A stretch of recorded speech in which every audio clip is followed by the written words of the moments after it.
Hello everyone, it's Cherie. Welcome back to my channel. This is part 2. In the first video I shared this journal, and then I'm going to share this one in this video.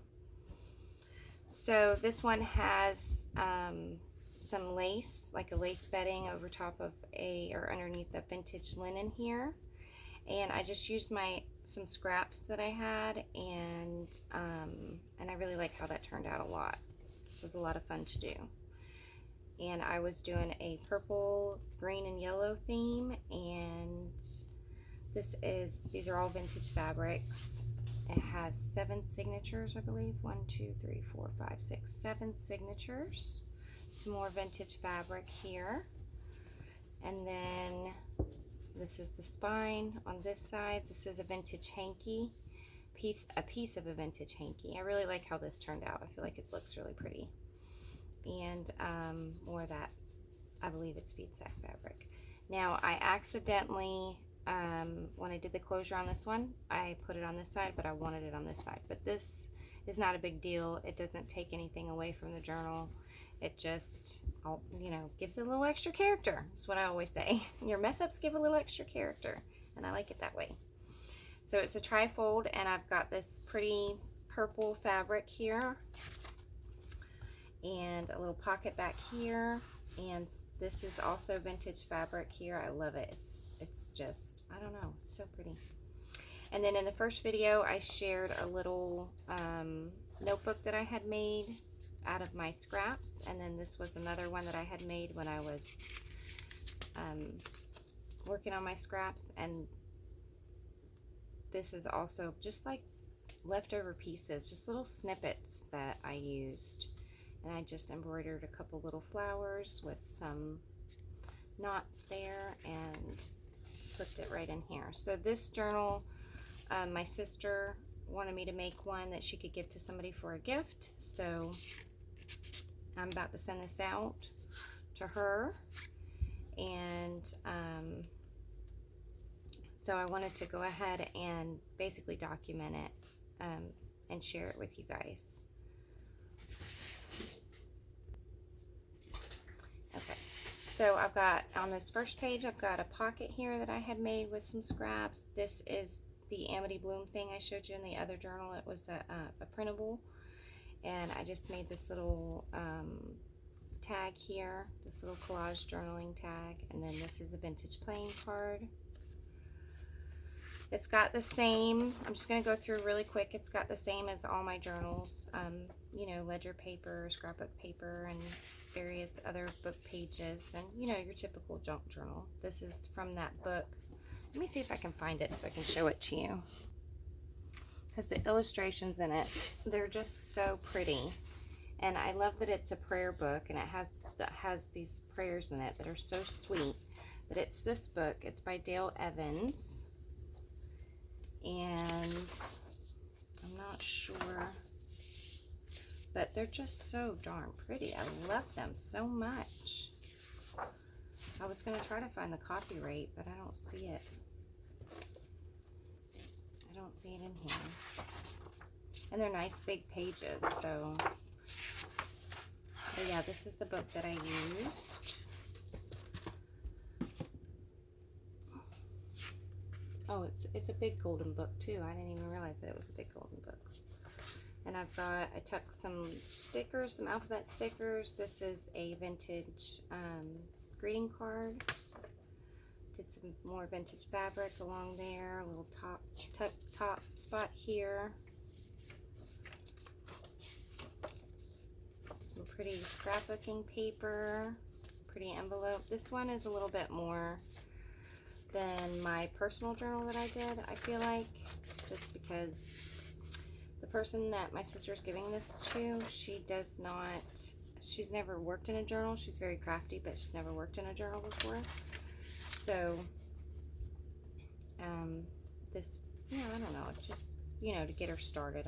I hope that she enjoys doing it. I put a little piece of wrapping paper in there. Love this paper. It's from Cosmo Cricket, and it can be made into a pocket or an extra little journaling spot. So it's very, very similar to my journal that I shared in the first part 1 of this journal share here. A little envelope there. Love this paper. This is one of my favorite papers. I think it's from SEI. Got this here as a pocket. Isn't that so pretty? That's from I think it's from either a 60s or a 50s vintage magazine. And I just tucked some vintage kitchen labels in here for her to use. I'm also going to make like a little goodie bag for her too. Another little tuck spot, something to write on, envelope, little seed packet.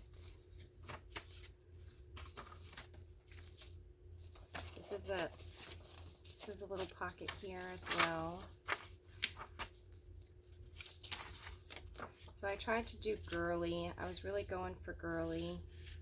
These are some scrap ledger pieces that are really good for like collaging, because it's very brittle, but if you glue it on like a journaling card or a tag, it works so great. And then this is another piece of that snippet roll that I showed you in the other one. This is a little snippet roll pocket. I think it looks really pretty though. What do y'all think? I like it. Some wrapping paper. Another one of these pockets here. A little vintage playing card. I really like this paper here too. I love this side. Love that side. So yeah, so kind of like you know, my typical journals. It's just your bare bones here. And sewing pattern. And I just reinforced it, or sewing pattern envelope. There's my boo-boo, but it's not a big deal. I don't think it's a big deal anyways. So, yeah. Little Dick and Jane storybook page. This I thought would be a really cute pocket here, but I always get a little anxious when I do a lot of pockets, because I think, oh, well, maybe, you know, they would want, like with me, I like to put my pockets in, most of my pockets, while I'm working in it, because I don't want it to, you know, bulk it up so much to where you have very little space, you know, like whenever you're working in it, if you already add a whole bunch. So this is another little hanky. It's a hanky pocket in there, but I really like how they turned out. They were a lot of fun to do. That vintage stationery paper that I absolutely love. It's a little flip out on this side. I love this here. So pretty. So much fun. This is that other page that we did together. Yeah, so, oh, here I did a fabric flip, which I don't think I've ever really done a fabric flip like this before. It was kind of new, but I just did a couple little patches and a couple layers of vintage fabric, but I like it. So it's like, you know, a nice little hidden journaling spot there. This is a pocket here too. So yeah, so you guys tell me what you think. And if you have any questions, don't hesitate to ask. I've got this is another one of those Amity Bloom, but I can remember what it was called. It's just slipped my mind. This is also an Amity Bloom paper here, digital print. And some really yummy ledger from 1916. This is some of my favorite because it's so thick. I love this paper here too. So pretty. So lots of purpley, green, pink tones in here. And then I tucked this little cute little card in the back of this one as well. So that is the flip through of this journal. I think it will be a lot of fun. Hopefully she likes it, and you know, she'll have fun working in this journal. She likes girly stuff is what my sister said, so I feel like it's pretty girly. Well, I hope you guys enjoyed this video. I really hope that you guys have a blessed day, and I will catch you guys in the next one. Thanks so much for watching. Bye.